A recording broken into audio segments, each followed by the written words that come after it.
Hello. Hello, everyone. Welcome to the This Is Not Therapy Hour presented by Effective Artistry, where I stressed everybody out by showing up literally 5 seconds before it was time for us to go live. Sorry, everybody. 2 seconds after we were supposed to go live, but Okay, well, who's watching the clock, trying to be right? generous to myself, but I may have mentioned I have ADHD, Cecil, so sometimes I have a hard time doing that time. I feel like that was a bad joke. I really do, though. I'm Brandon Tessers. I'm a licensed therapist, but this is not therapy. That's why we call it the This Is Not Therapy Hour. This is an hour for us to just have a conversation, an open back and forth between me, Cecil, who we have right there, wave to the crowd, and Sarah, who is labeled as Effective Artistry and has the video off, but is, laughing in the background. And whoever's here, you guys in chat. So we always pick a theme for the week to make it easy for us to get started and kind of prepare some questions ahead of time. Our theme for this week is a follow-up on last week. We were talking about anxiety. We were having such a fun conversation about anxiety last time and had more questions than we had time to get to, so we extended it into this week. But that doesn't mean that everything we're going to talk about has to be related to anxiety. For those of you who are here in chat, feel free to chime in with any questions, comments, anything about anything at any time. Did I hit everything, Cecil? Yes, I was paying attention. Yes, I'm here. I think this is like a weekly ritual now, is that I ask you if we hit everything and you say, yes, I was definitely paying attention. All right, anxiety. So what's nice about this is that unlike in previous weeks where we've started off with me kind of just talking about a thing for a while, we already talked about anxiety last week in that kind of like presentational format. So we can jump kind of straight into questions. Do we have any questions, Cecil and Sarah, ready? If not, I'll vamp. No, but I just want to put this up there. Yes. Everything is as terrible as you. Although there's a typo in there. So what a great message of hope. We left off on a really good question that was asked that we kind of had to like power through at the end, and I wanted to revisit that one. We talked a lot last time about anxiety, like personal things like overthinking, confidence, and skills to help build up. Skills developed to help build up to deal with that and manage that. But then we shifted from that into almost existential dread in a sense, with bigger overarching. Right. Specifically, that the question had referenced climate change and mass shootings and things like that, right? Yeah. And here it is. How can you cope with anxiety about something that's ever present or something you can't directly control, such as climate change, mass shootings, etc.? Okay. Let's get back into that, because I remember I was trying to like rattle off some practical stuff real quick at the end there. And this is a question that it's fun to talk about some things that are helpful, if not necessarily practical. So people think first of of all, go ahead. Nothing. Bad joke. So first of all, let's just revisit our definition of anxiety, the one that we're using. And again, that everybody uses these words differently in different contexts, but for us to offer utility, not to take away from anything else that is valuable to people. Any definition of any word that has value for someone has value. And so we're never trying to take away from that, but we are trying to offer additional ways of looking at things so that for people who haven't been able to solve a problem, here's another option of way to look at it that might help. It might not, but it might. So we're always trying to add, not trying to take away. But our definition of anxiety, we talk about it in terms of there is a thing that you think that it's the gap between how important it is to you that a thing go a certain way and how likely you believe it is that that thing will go that way. I had used, and I do often use the term confidence there. How confident are you that it will go that way? But someone pointed out, I appreciate someone pointed out last time that confidence has different meanings and different connotations as well. So we're just talking about your assessment of the future. That in your brain, you are thinking this thing might happen this way, it might happen that way, whatever. I want it to happen this way. How important it is to you depends on the thing and the context and your just subjective, unique experience. And then how likely you think it is or I might say how confident you are that it will go that way, the larger the gap between those two things, the more anxiety you feel. So primarily what we're focused on to reduce anxiety is to close that gap as much as possible. So in this question, there's a lot of great things. Right off the bat, how can you cope with anxiety? So last week we had titled the session, the hour, coping is good, prevention is better, which I stand by. That, yeah, we want to, when something is happening that we don't like, in this case, we're talking about anxiety, we want to be able to change that, deal with that, ignore that, whatever, somehow reduce our experience of that negative thing. And that's what we're talking about when we say coping, meaning it's happening. What do you do about it to get out of it as quickly as possible or to reduce the intensity of it? Prevention, we're talking about how do we make it so that you get anxious less frequently, because there's no such thing as you'll never experience anxiety, but we want to do what we can to predict things, control things, create things so that we get anxious as minimally as possible. So again, just clarifying coping versus preventing. You laughing at me, Cecil? Because I'm No, I mean, just it sounds idyllic, like living in a world like, oh, like it'd be nice to like not feel anxious. Like, oh wow, it's like, well, kind of, I like tautologically, meaning like recursive, like it feels bad to feel bad. Basically, that's a tautology. And yes, anxiety is just a specific version of feeling bad. So it feels good to not feel bad. But we're just people. I think we talked about this a little bit, so I won't spend a lot of time on it. But people with anxiety or with ADHD, with autism, with a lot of these experiences, people will get into debates about, oh, this is a universal human experience. We all have anxiety. And then people who experience it in a more intense, more frequent, whatever way will say, no, your anxiety is not the same as my anxiety, which both things are true. That's part of the problem with language, right? We're talking about different experiences, but it's not because people with anxiety disorders or who experience anxiety more frequently or more intensely are aliens, are inhuman. Like, everyone experiences it to some extent, sometime, but there are variables. Particularly, we're focused on frequency, intensity, and duration. And there are cutoffs that we put in at, which point this has become so much of a problem that we categorize it or address it in a different way. There's a reason that the diagnostic criteria in the DSM for pretty much every condition contains the phrase something like significantly impacts blah, blah, blah. Because if we didn't say that in the DSM, then everyone would be like, yes, sometimes I'm anxious, right? We have to say the anxiety significantly impairs occupational relational functioning, et cetera. So yeah, we all experience it. It's about those three variables: how frequently, how intense, and how long does it last when it's happening. Something that's ever present or something that you can't directly control. Those are two different categories that have a lot of overlap, and we would address them differently. Because you said existential anxiety, Cecil, which I like. I love. Everyone loves it. Everyone loves the feeling of it, right? Is that not what we're talking about? I like the term. I'm always talking about language, Cecil. Oh, I thought about inflicting existential dread on people, because I'm like, yeah. Like, I have books to read about that. No. Meaning just that the process of existing, the state of existing carries with it some anxiety on a baseline level, which again, different for different people, arguably true, as far as like how much you notice it or whatever for everybody, but different for different people. Yeah. And then something you can't directly control. So here's where we'll start.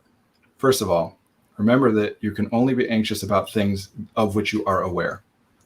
It doesn't mean that there aren't things in the world or in the universe that impact you in ways that you don't know about, aren't aware of, don't understand, and are important.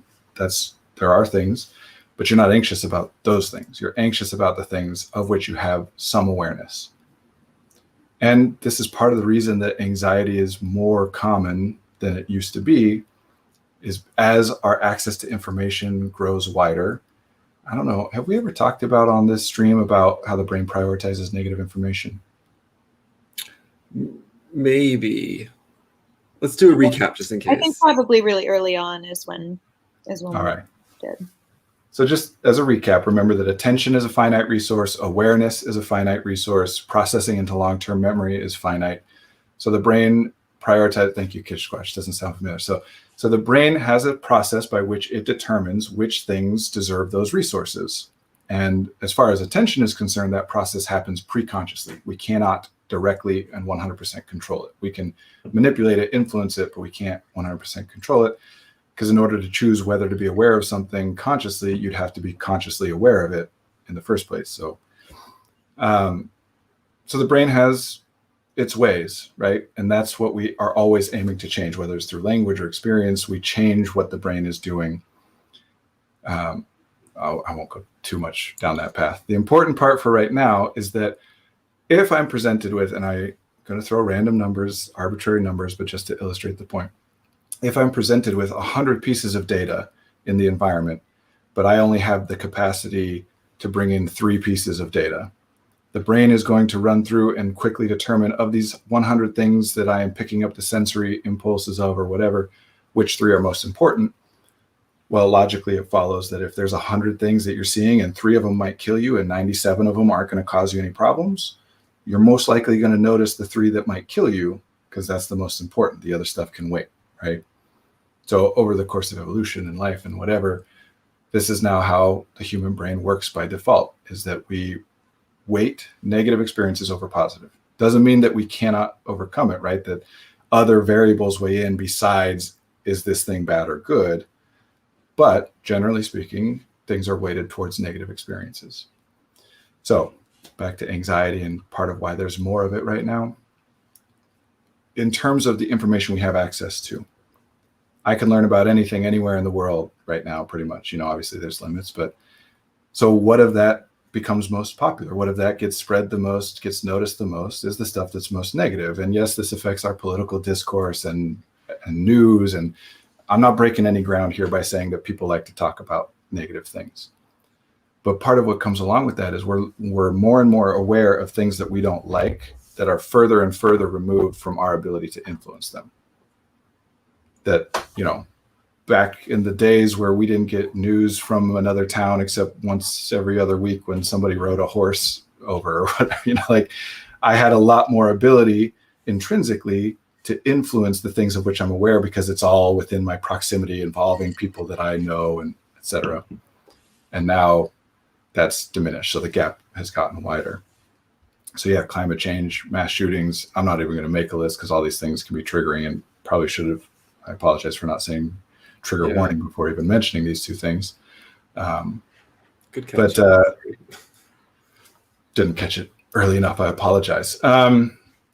We hear about terrible things. The more terrible, the more likely we are to remember it. Among the glut of information coming our way, the more something bothers us, the more likely we are to be aware of it, etc.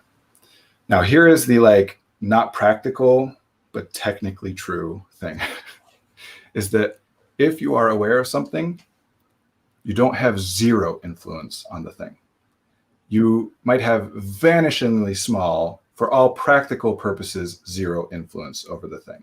That's entirely possible. I'm not saying that we all can control these things if we just try harder. And I am very much not a fan of taking large systemic issues and individualizing them and making them about personal responsibility as opposed to collective responsibility. But that's a different conversation, I guess. But if you're aware of it, you have some influence, even if it's just by talking about it, right?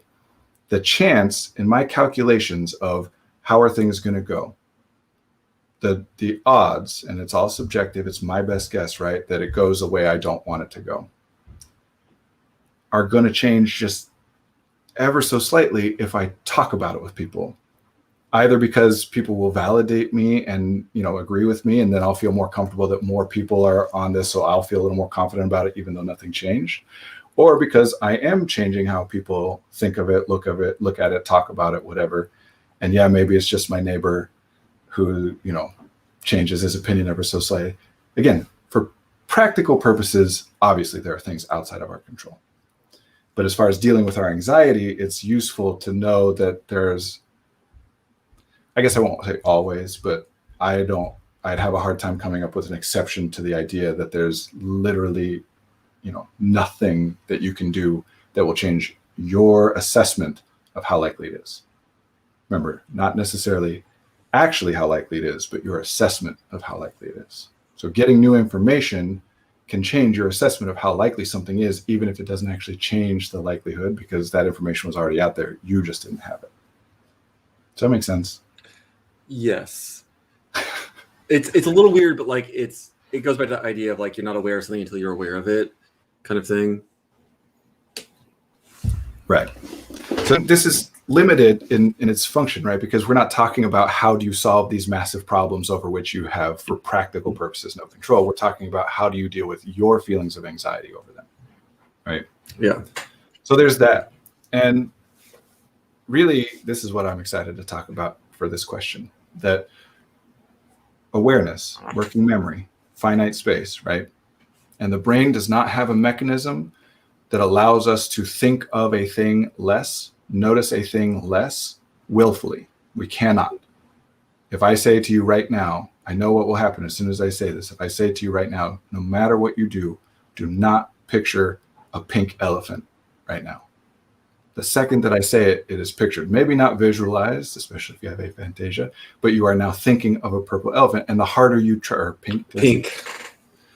The harder you try not to think about it, well, you're dedicating more of your resources to the task of avoiding it, which just means you're thinking about it more. It literally cannot be done. But you can get yourself to think of things more, to notice things more. And if I shift my ability, my capacity, the way the resources are being spent more to this other thing, and that takes up more space, then it bumps out other things. So in other words, it's not going to work to fight against your anxiety and say, stop being anxious, stop being anxious. That will make it worse.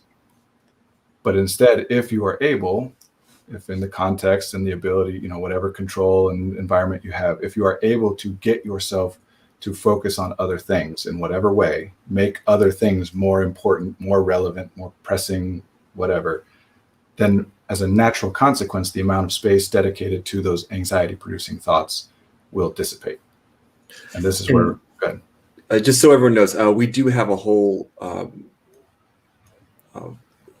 access to this information. If you all look at our previous stream about motivation, and then we had another one about being overwhelmed, and kind of helps clarify what you're saying in these moments. Oh, good. Thank you, Cecil. I don't remember any of that.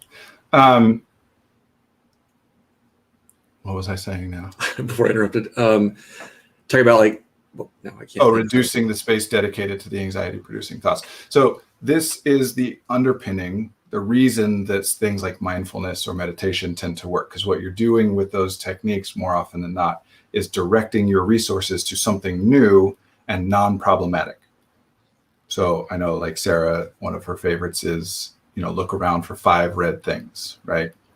That the existence or the lack of existence of red things in my direct environment is not something I actually genuinely care about intrinsically. It doesn't bother me one way or the other. But by giving my brain the goal, it's now prioritizing information that it wasn't prioritizing before, which makes it so that there's less room left for the other stuff that was bothering me. Excuse me. So that's a coping thing, right? When you're experiencing anxiety, to shift your focus.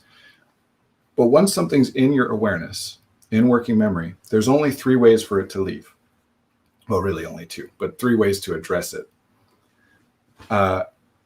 It only leaves by either being forgotten, meaning a thing of which you are aware, you are no longer aware and don't remember and don't have access to that data, or being processed into long-term memory. Those are the only 2 options. The 3 ways that I like to break it down as far as utility about being able to do it is you can forget, you can process, or you can solve. So I'm presented with a problem. Give me some problem, Cecil, that makes me anxious.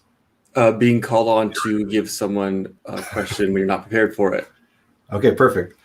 Getting called on in a public forum to provide something that you're not prepared for makes me anxious. So what that means is I'm aware of, by interpreting the words in the situation, blah, blah, blah, there's something I'm being asked to do that how important it is I do it the way that I think I need to do it, and how likely it is that I think I do it in that way, there's some gap, right? So you're aware of it. You don't like it because it's different than you want it to be. So we have to forget, process, or solve it. Process means That's where we get into like a lot of therapy stuff where it's about seeing, thinking about what it is that you're doing in a different way, right? In a way that changes it from something that is a problem, something you don't like, to isn't a problem, something that you either like or don't care about one way or the other. And there's lots of techniques around this. Therapy has a lot of, just generally, especially certain modalities of therapy, CBT and things like that. So a really common example is you're in your bed at night, it's 2 a.m, and you hear a loud noise, right? How do you react to that? How do you think? How do you feel? And what do you do based on that? And by changing the information that you have, we can change the way that you think, feel, and act. So if I say to you, okay, you hear this loud noise at 2 a.m, and you're home alone and there's nobody else around, then that anxiety is gonna go up, meaning there's something I don't want to happen. I don't want to be attacked. I don't want to whatever. And because of that noise, my confidence, the likelihood that I am safe just plummeted in my estimation. Whether it's real or not, my prediction of it just went way down. So I can process it, meaning get new information or rethink about it in a different way that makes it not problematic.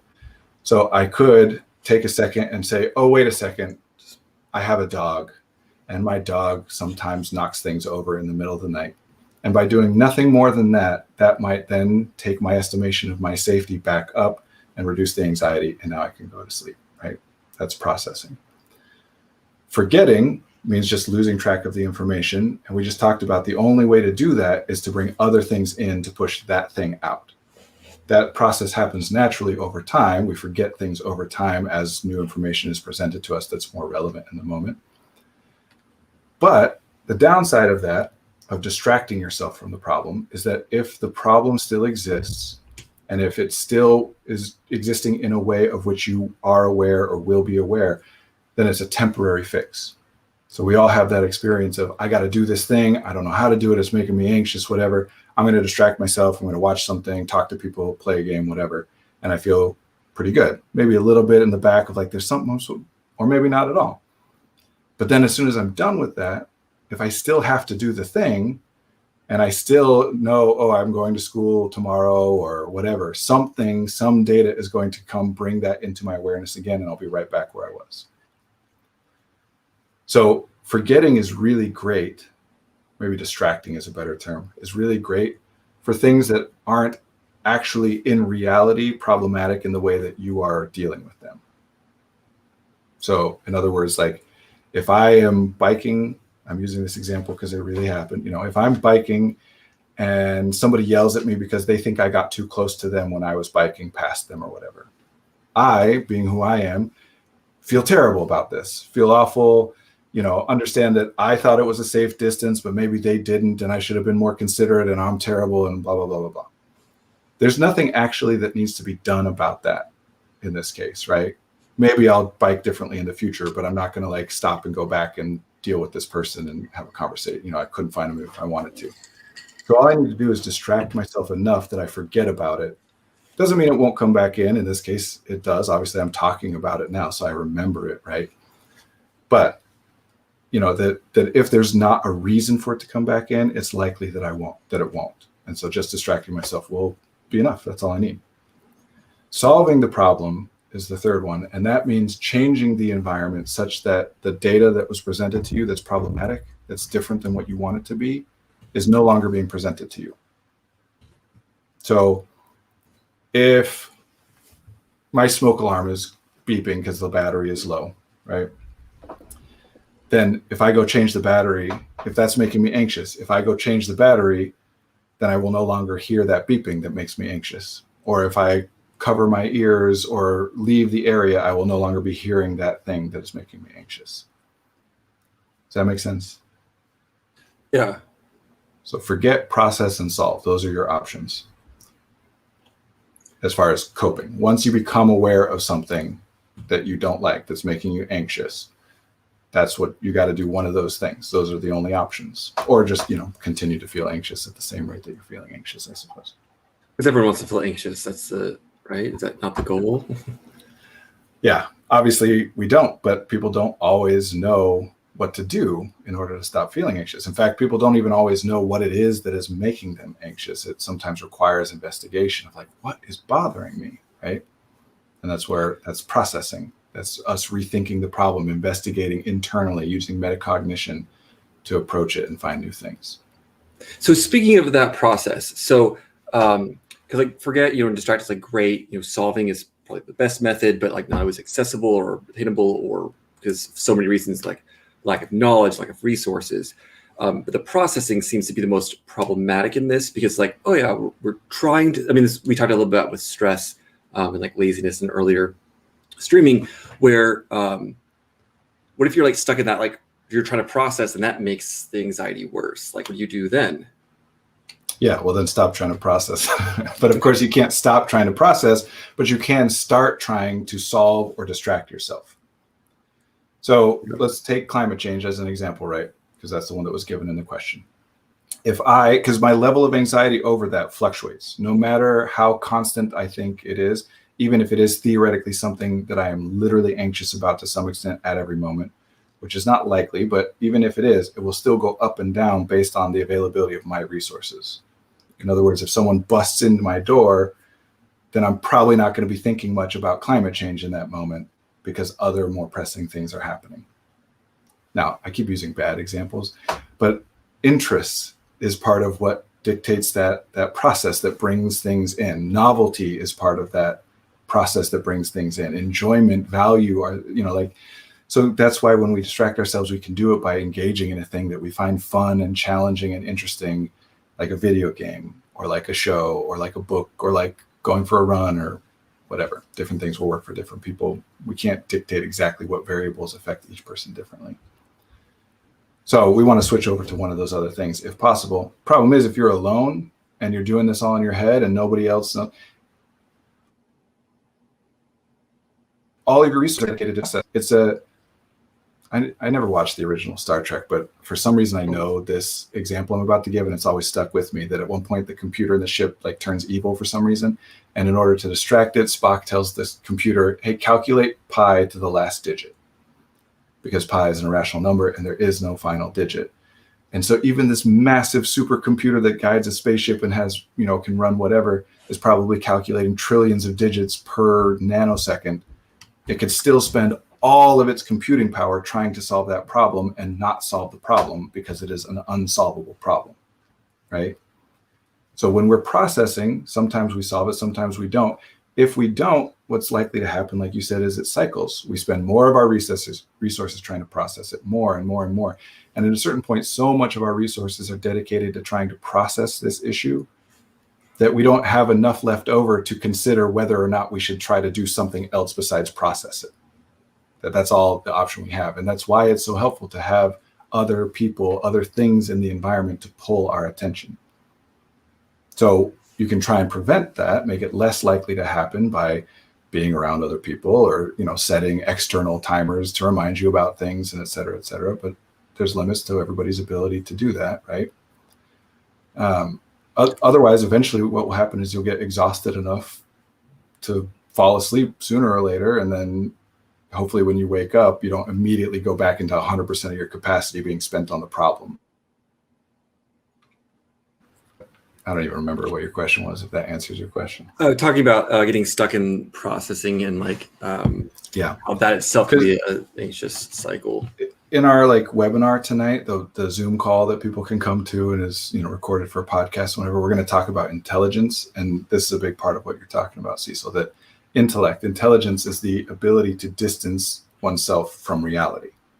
That if I'm thinking about the future or the past or something not present in my environment, I'm in my intellect.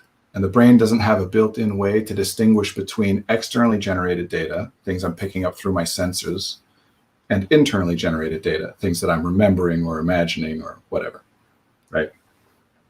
We can distinguish between those things to some extent. Everybody has, there are limits on that as well. But we use logic and rationality and understanding to distinguish between those things. Like right now, if I asked you all to remember the last time that you spoke to someone, anyone other than this, you're envisioning or hearing or in some way, when you retrieve that memory from long-term memory, that data exists in your head. And the brain doesn't have a built-in way to know that that's a memory instead of a currently lived experience. But we know that it is because of logic and rationality. I know I just remembered it. I know that person's not right here. We literally, all of us hear voices in our heads, they see things in our heads. It becomes problematic when we lose track of the fact that those voices or images or whatever are being generated internally as opposed to being generated externally. When that glitch happens for whatever reason, organic or otherwise, is when we start to get into hallucinations and delusions, right? That's the difference between a hallucination and imagination. Man, I forgot why I started saying this. What was your question on this? It was about how, I was talking about, again, the processing and the anxiety cycle of that. Oh, right. Intellect. Right. So intellect obviously serves a purpose. There's a reason that we as a species have evolved that ability. Thank you, Kid Squatch. My favorite. So good at reminding me on things. There's a reason that we have it, that it's evolved, that we use it, because it is valuable. It's what allows us to balance operating in the moment, doing the most optimal thing in the moment, against what will that do later. So pure hedonism, right? Well, I don't know enough about animal biology to say that this is animal behavior, but it would be just given the data I have in the moment, what do I most want to do right now? That's what I'm going to do at all times. And that would be the most optimal decision in every moment. But we know using intellect to be able to make projections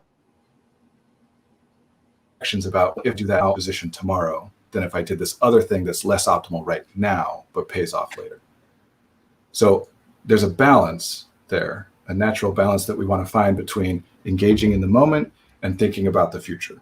And yes, even when we're thinking about the past, or even when we're imagining, those are all attempts to understand and change things in order to shape the future, right? And if it gets out of balance either way, it's problematic. If I think too much and don't engage with reality enough, that's problematic. If I just do whatever is in front of me and never think about the next moment, that's problematic. So we want to adjust that balance. And there's, that's what therapy is for, right? That's what friends and family and checking in with other people is for. Because reality, we kind of define it as something that can be picked up by other people, not just by myself, right? I know that there's not really a pink elephant in my room, even if I'm imagining it, because I logically can assume that if you were to look in the same place, you wouldn't see it. That's what makes it real. If I was the only person, for example, a little bit of a tangent here, but against the carceral state, that we know that people in solitary confinement suffer permanent brain damage in the space of a week. And they're not even fully isolated, right? Like somebody's dropping off food, if nothing else. But that level of limitation of not being able to check in and reference off of other people to determine what's real and what's not permanently damages the brain within the span of 7 days. That's why it's an inhumane. No, that's not the only reason why. Part of the reason why it is an inhumane thing and should never be done. Talk about our prison system as a whole, or just this? Because yes to both. Well, both, but specifically that. So that's one of the things that we can talk about in terms of coping. That there's a reason that there's that default answer, like, come on out with us, you'll have fun, you'll forget about your problems, right? That yes, actually by engaging with other people, it does pull you out of your intellect and engages you in the moment, in the present, because you're aware of things that they're aware of, and etc. I can't just run off dreaming about something all by myself. Of course, we do all the time. I do all the time in attentive ADHD, but then I'm going to be pulled back sooner or later because somebody else is like, hey, right? So forget process or solve. So distract yourself by bringing in other data, find ways, mindfulness, meditation are good things. Just things that you enjoy are good things. Anything to get yourself to spend resources elsewhere and decrease what's being spent on the thing. Solve means do things that change your perception of how likely something is to go away or not. There's a reason that we have climate change protests, for example, that whether or not any given individual feels like me being here is going to save the world intellectually, that the experience of doing it, of spending your resources in that way, changes your perception and your experience of it, and will likely reduce your anxiety. Can't guarantee, but likely. Or to process it. So to use our climate change example, if I am very anxious about climate change because I think the world is going to be ruined and et cetera, right? Perhaps one thing that could make me feel less anxious about it is to understand that actually the world's going to be fine. There's nothing we can do to the world that's going to destroy the world. We could make the world unlivable for us and we all die, but eventually, you know, the world doesn't care about thousands of years or millions of years or one species. Like, things will move on. And maybe thinking about it that way reduces your anxiety for whatever reason. So there are things you can do to process as well. So like adopt nihilism. No. I mean, maybe. No. I'm not saying it's a bad idea. I'm just like that. We talked in the prefrontal cortex shutdown week about fight or flight, right? You know, anxiety, depression. Anxiety and depression are two different responses to the same problem. Anxiety is the response of, I got to do something about this. The body dumps energy into you and says, fight this thing, make it better, change it, right? Depression is the opposite. It says, get away from this thing, ignore this thing, don't be around it, don't think about it, don't care about it. Obviously, using to a huge extent. But yeah, there's a reason that nihilism is attractive and appealing for people, right? Which is not me, commenting on whether it's valid or not. It's just to say that some people find it comforting and some people find it terrifying. So if it works for you, then yeah. Somehow the idea of us ending human survivability instead of life of the planet isn't the most comforting. I get it. Well, it doesn't work for me, but it might. Does it make you feel any differently, Cecil? I mean, it makes you feel hopeful that, like, at least we're not the end all be all. Like, we're not. Right. It depends on what it is. Things around us, but it depends on what it is about that's making you anxious. Are you anxious because we might all die, or are you anxious because we might destroy the world? And so, addressing different things does different things, right? Cope with. So now the other is to prevent, right? So talking about this existential anxiety, Sarah was stepping away, so goodbye, Sarah. That's why that little box disappeared. She's not feeling well. Hopefully she feels better. To prevent. So distraction is the word that we use ex post facto, right? Like once I'm thinking about a thing and now I'm deliberately thinking about something else to reduce my resources spent on the first thing. I call it focus is often the thing we use for the same process, but if we do it ahead of time. In other words, if I'm so focused on my work or on my game that I don't become anxious in the first place because my awareness I don't have that to spend on the thing that would otherwise make me anxious. So the same process, but on the front end, that I'm making sure I'm constructing things in such a way that so much of my resources are taken by things that are important to me, that are problematic in the way that we talk about problems, different than I want them to be. Things that I want to be different, that I care about, that I feel powerful and effectual about, that I don't have room to be thinking about other things. So, for myself, when I was in college and had a lot of time on my hands, I read a lot about politics and world events that made me upset and angry and anxious. And now when I got a business that I'm trying to run and goals that we're trying to accomplish and people we're trying to help and a family that I care about and I don't have any resources left over for that stuff. And I have a suspicion about how some people might react to that. And I'm going to address that in a second. But yes, I will say, and I know how some people might react to this, I don't watch the news because I don't have the capacity to take on these things that are problematic to me in that level of detail and that level of presence. I am aware of things that happen because, but I'm less aware than I would be if I was scrolling through Facebook or watching the nightly news every night, both of which are we call it algorithm for Facebook, but not for the news because it's a person making a decision, but same algorithm that we're finding the things that people will pay most attention to, which are the things that are most negative for the most part. Yes, I don't. It's not a conscious decision. I just don't have the time and energy at the end of the day to sit down and be like, let me check up on that thing, whereas I used to. Now, here's a particular problem with that. And it's the one that I think people might have reacted with if they had a problem with what I'm saying, which is that it's good to be informed, right? That idea that there is intrinsic value in being informed about things, not just hiding one's head under the sand. And I I think obviously there's a lot of things that are valid and valuable in that way, in the sense of just because something's good for you doesn't mean that you shouldn't be aware that it might not be good for other people. That we want to keep our awareness open and expanded to say, even though I like how this thing is constructed, maybe it's better if I'm aware that other people are suffering from this thing, and so that I don't just engage with it in the nice and easy way that works for me. So here's what I'm going to say to that. Two things. Number one, again, we're not talking about actually solving the problem here. We're talking about anxiety, our subjective experience of anxiety. So being unaware of a systemic problem over which you have little to no influence may or may not be in the best interest of the common good, but will reduce your anxiety of the thing. Does that make sense? Okay. So that's one. Number two, resources are finite, but they will be spent. So if I'm spending my resources on becoming aware of something else that is bothering me, but I feel like I can't do anything about, those are resources that I am by definition not spending on something else that bothers me that I might be able to do something about. And people tend to get stuck in this loop, especially, neurodivergent people tend to get stuck in this loop where it's like, I hate doom scrolling. We have a word for it, right? Like, I hate what I'm feeling right now.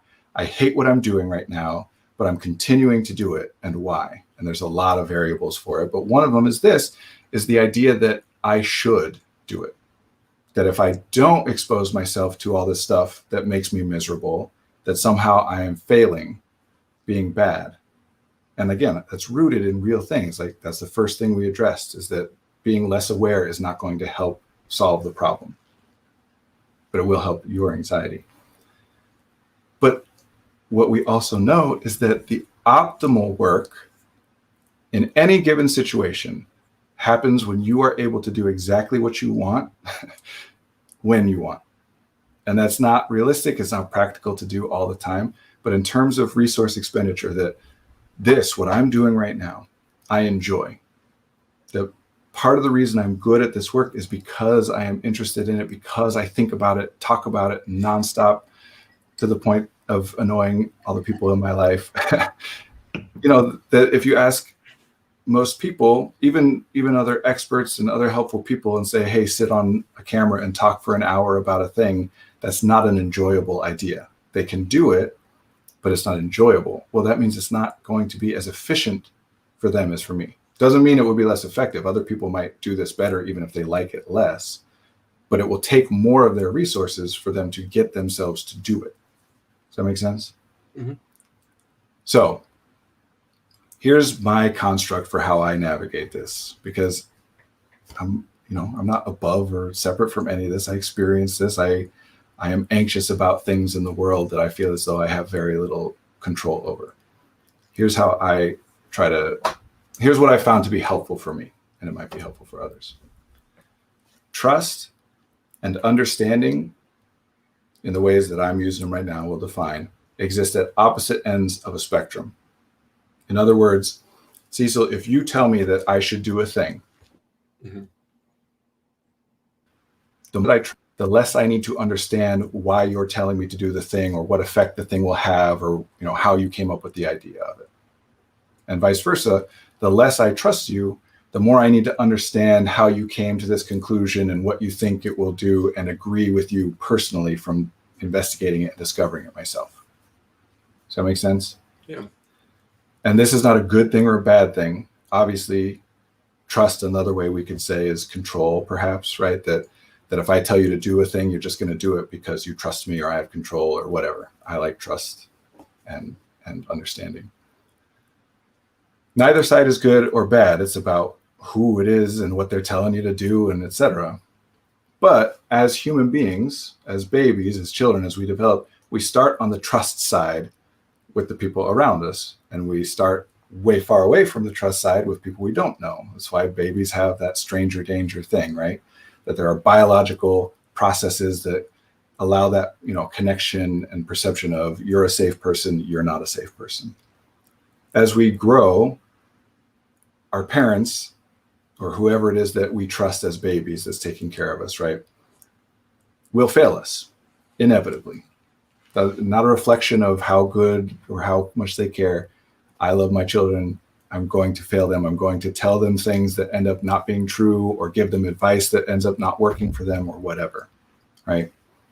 And so that trust is diminished to a certain extent, which is good. I don't want anyone to have perfect trust in me. That's too much responsibility that you'll just do anything I say. There's a reason I'm so good at explaining from the foundation how I arrive at my conclusions, instead of just being like, listen, everybody, do this. But yeah, that's also how cult leaders and dictators and whatever work is. Just trust me, don't question it, right? And learning to be different than that involves a process of suffering. That at first I start with the default of trusting the person, and so I do what they say. And it's not until that doesn't work, meaning something happens that I don't like, that I say, wait a second, that wasn't right. So if we talk about in terms of religion, which I won't go very deeply into, but it's on my mind, Cecil, we were talking about it the other day, that if somebody is telling me, follow these rules and you'll be happy, I'm going to follow those rules if I trust the person. And as long as I'm happy, I don't really need to spend any more resources deducing whether or not I'm happy because I'm following the rules or for some other reason. It doesn't matter. It's working. I'm happy. I'm just going to keep going. I'll focus on other things. If it's painful for whatever reason, then I'm going to get further into it, more into the complexity. And now I want to understand more, not just trust. And it's going to go further and further and further into, like, I eventually get to the point where, like, no, I'm not accepting anything you say. I'm only going to look at the data and evidence myself and come to my own conclusions. So here's how it helps me with this, not killing myself for not being informed and aware about things that bother me. I am not arrogant enough to assume that I'm under a problem. Sorry, I know that I'm froze a little bit there. What was that you're saying? Oh, I said, I'm not arrogant enough to assume that I need to understand every problem. I know, for one, that I'm incapable of it, because literally everyone is incapable of it, because brilliant, dedicated people spend their entire lives, vast amounts of their resources exploring a very small thing and expand our collective knowledge of it only slightly. So the idea that I could learn everything that everybody else knows, of course not. So I have to pick and choose where I learn, and I have to pick and choose where I trust.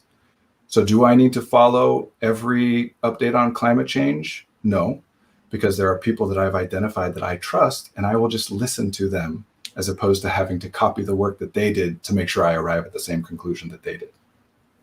Do I have to be informed on every issue involving racial justice or politics or whatever? No. There were very real debates were being had last year, especially, right, about what's the best way to approach this, that shutting things down slows the spread and saves lives, but we also know that shutting things down creates conditions that are harmful for some people too.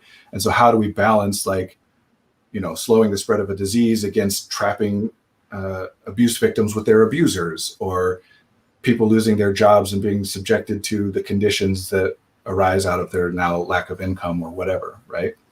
And I don't have an answer to that, because it's not my job. That's maybe, some people are going to call it a cop-out, and I totally understand that.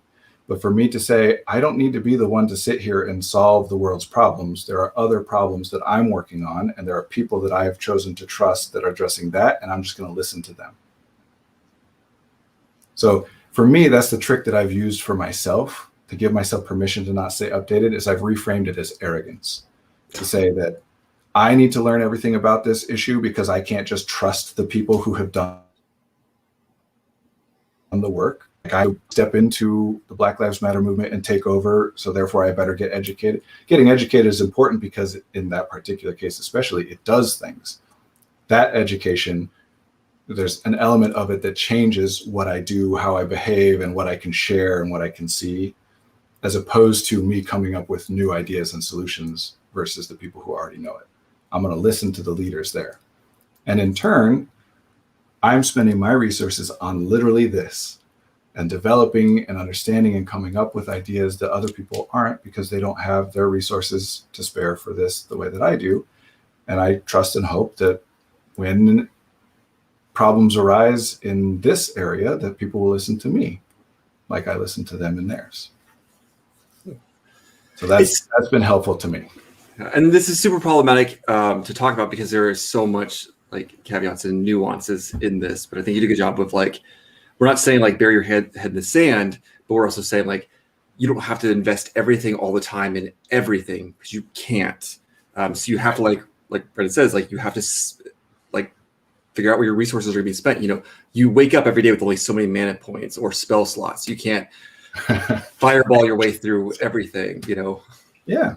There's a reason that we as humans are communal people, that the point is that the more we specialize, the better each one of us becomes at the thing that we do. Mm-hmm. If you imagine two groups of people, each 100, and in one, the people do not communicate or cooperate at all. Every person has to grow their own food and build their own home and heal their own sicknesses. And one in which they assign those jobs out to each person, which one of those communities is going to be better off? So this is one of those myths that to me is very harmful, where I see people engaging, for example, in politics, and it's just a hyperfixation. And it's no different as far as doing with that information. It's no different than if they were spending those same resources on playing a video game or anything else.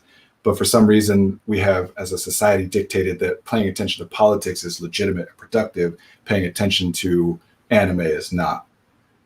But the results, either way, you know, are the same sometimes, right? Some people are getting involved in politics and that information is helpful and useful, but some people are just spectating, and it's no different than paying attention to sports or anything else. Which sports is gross, so.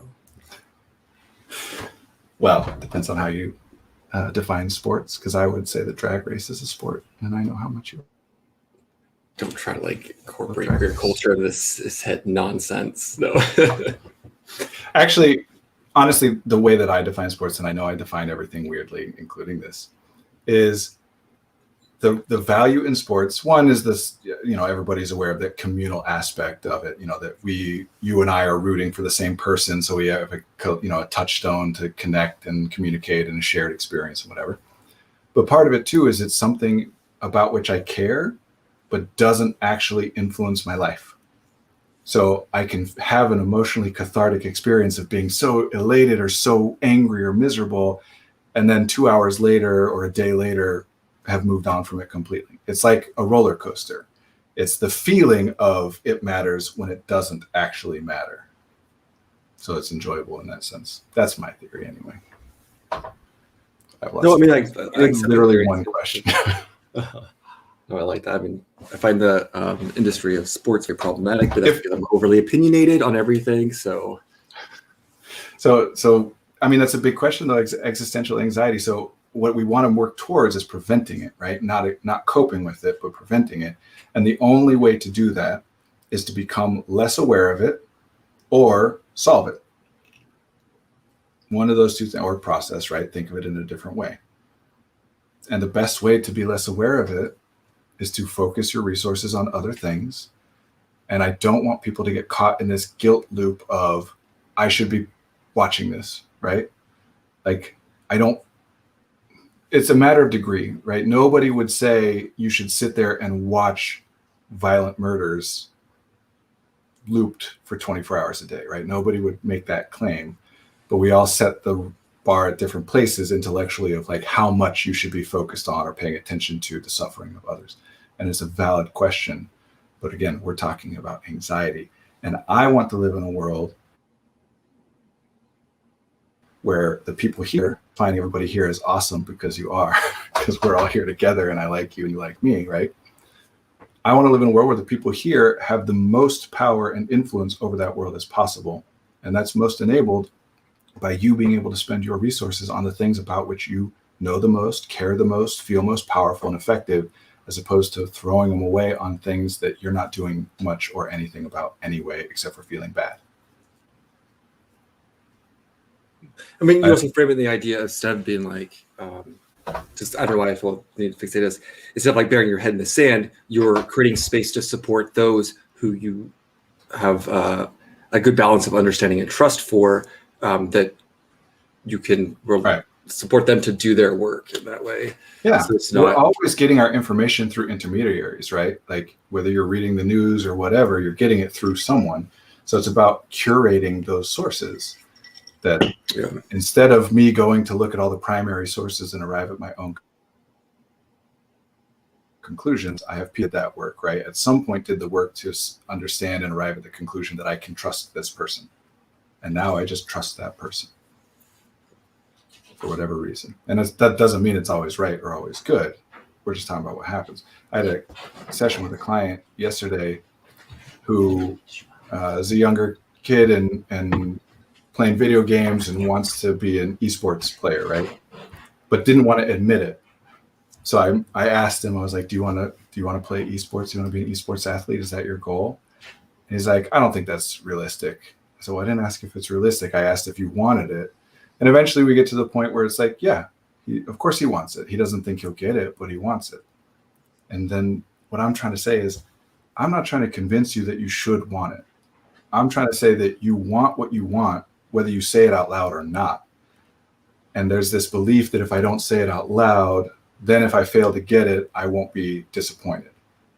But no, you want it. Not saying it out loud isn't changing the extent to which you want it. The only thing that it modifies is maybe that you won't disappoint other people, or that you think you won't, or whatever, because they don't know what you want. But other than that, it's there. So this is the same kind of thing. It's if your options are, I'm not helping solve this important problem because I'm not aware of it, or I'm not helping solve this important problem because I don't have the ability to influence it, well, why is it better for you than to be miserable being aware of the problem that you're still not helping to solve? I'm not saying it's not, but I'd have a hard time with someone making an argument to me to help to convince me that it's worth me just sitting around being miserable about something I'm not doing something about anyway, than thinking about something I can try to help. Cool. And you know what? Here's a really brief way. I love this as a pithy way to say it. Despair is a tool of the oppressor. I feel like we're turning into a very radical stream. Despair is a tool of the oppressor. That when people who care about other people, care about suffering of other people and systemic and big problems, climate change and mass shootings and all those things, when we become overwhelmed by despair and hopelessness and feel like there's nothing we can do and we're barely getting out of bed because we're focused on the things that we're not solving, that serves those people who don't care about those things. I feel like this took a real radical political lens. I mean, that's who we are. I didn't authentic. Talk about systemic anxiety caused by systemic things. So in part constructed that way, but there's a reason that we give homework, for example, even though all the research shows that homework does not improve learning outcomes. Right. Yeah. So anyway, I'm like, it's from anxiety into fight the power that's making you anxious. And remember, people, you could do a lot of things to help change the world around you. It doesn't always have to be in a radical way. Building strong community, creating space to listen to those who know things, questioning those in powered positions of influence, holding people accountable, and it can be. Yeah. Find what you're best at and specialize. Create community. The bigger and better connected your community is, the more you can specialize and be focused on, both in attention and working memory, but also in time and energy and other resources, on problems that you understand and can impact, while other people can focus on theirs because you're taking care of this one. And yes, that means that if your passion is in cooking, that focus on that. And then other people, if you can do it in a way that allows other people to focus less on procuring food, then they can focus their resources on other things. Yeah. So I feel like I'm hitting the same message over and over at this point. Yeah, it's like, we're connected. Nobody's trying to solve this problem. Well, a lot of people are trying to solve problems on their own. Nobody's going to solve big problems on it. Nothing is accomplished alone. Yeah. Nothing. Yeah. No matter who you are, you didn't make the clothes that you wear and grow the food that you eat. You get help. You get support. We just arbitrarily define a line between, oh, I shouldn't ask for help, that's bad. Everyone is always getting help all the time. The more help you get, the more you can accomplish. That doesn't mean always take as much help as possible, because you want to have an equal exchange of helping people as you're being helped. but help is good. You don't need to need it. I hate that concept of I don't need help. What that means is my pain, my suffering, my resource expenditure isn't bad enough to get support from other people. Thank you, Kids Squatch. I don't know how to say that, Brendan. I feel like yes, thank you, Kids Squatch. That is very validating to say that. I appreciate that. But of course, we're over time because we're great at time management here. This is we're Effective Artistry. Catch us every Wednesday here at 1 p.m. Central Standard Time. You can check us out on our website, effectiveartistry.com, and find us on Twitch or Twitter and Instagram at EF_artistry. I lost my little thingy because I rearranged stuff in my office. That's right. I'm still just laughing at myself that we started by talking about anxiety and ended where we did, but it's still anxiety related. So I gotta yeah. And we do a webinar on Wednesday nights where it's a Zoom call so people can participate, ask questions more, on with voice or on camera or whatever. And that's free as well. You just have to register to be able to get the Zoom invite if anybody's interested in that. 6:30 p.m. to 7:30 p.m. Central Standard Time. So what is that? 5.5 hours after this every week? Sure, yeah. I think. Yeah. Mm-hmm. All right. Good to be with you all. Thank you for being here and for engaging and participating. Go ahead, Cecil. Oh, that's it. I was like, we'll see you guys next week. Goodbye.